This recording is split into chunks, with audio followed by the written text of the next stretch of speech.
கதை சொல்லிட்டேன் sir. Silence ரொம்ப சத்தமாக இருக்குல்ல?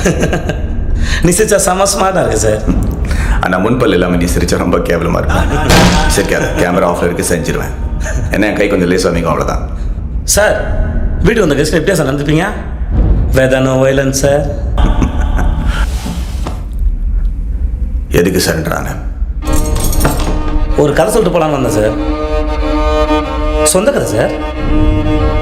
உன்ன மாதிரி ஆளுங்களுக்கெல்லாம் ஒரே கதை தானே.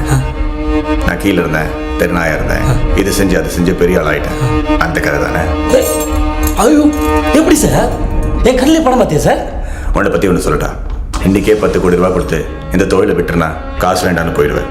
ஆனால் வீட்டுக்கு போய் இந்த காசு எங்கிட்ட எப்படி போடுங்களான்னு திட்டம் போடுவேன். அதுதான் நீ. அதே 10 கோடியை உன் கையில் கொடுத்து என்னை விட்டுடு சார்னு சொன்னா விட்டுடுயா சார்? நீ என்னை வீட்டுக்கு போக சொல்லிட்டு எப்படி என்கவுண்டில் போகலான்னு பிளான் பண்ணுவேன், அதானே சார் நீ? Good one. ஆனால் எப்படி பார்த்தாலும் நீ நான் ஒன்று தானே சார்.